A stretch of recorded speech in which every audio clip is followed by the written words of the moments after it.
অসমত গৌৰৱ গগৈ এগেইনষ্টত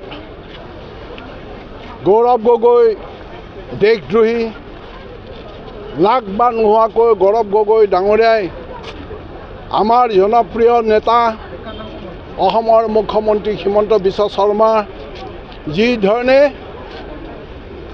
বেচলেছ হিচাপে তেখেতক যিটো আৰোপ কৰিছে তাৰ বাবে আমি কাৰ্বি আংলং ডিষ্ট্ৰিক্ট বিজেপি কমিটিৰ সংগঠনত আজি আমি প্ৰটেষ্ট কৰিছোঁ।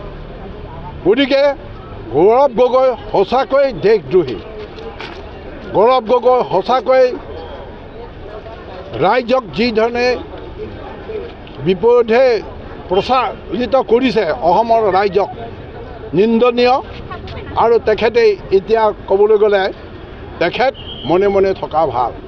কিয় ভাল? তেখেতৰ যিখিনি আৰোপ কৰিছে আমাৰ অসমৰ মুখ্যমন্ত্ৰী হিমন্ত বিশ্ব শৰ্মাৰ কথা, ক'ৰবাত বোলে 12,000 বিঘা মাটি কিনিছে, ক'ৰবাত বুলি কৈছে দেহতকৈ মোমাই ডাঙৰ নহয়, দেহতকৈ মামী ডাঙৰ নহয়, দেহতকৈ মামীয়ে ডাঙৰ। এইবিলাক কথা কোৱা বেচলেছ এজন বিৰোধী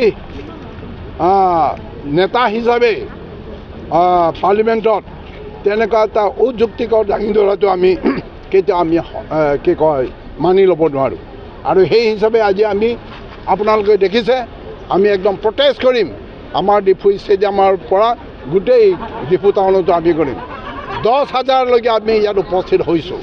গতিকে আমি গৌৰৱ গগৈ ডাঙৰীয়াক হুঁচিয়াৰ কৰিবলৈ দিছোঁ যে তেনেকুৱা এটা মানে কি কয় একো অথেণ্টিচিটি নোহোৱাকৈ আমাৰ দলক আমাৰ নেতাক তেনেকুৱা আৰোপ কৰিব নালাগে।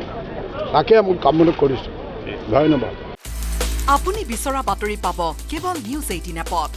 নিউজ 18 এপ ডাউনলোড কৰিবলৈ স্কেন কৰক এই QR কোড। গুগল প্লে ষ্টৰতো পাব এই নিউজ 18 এপ।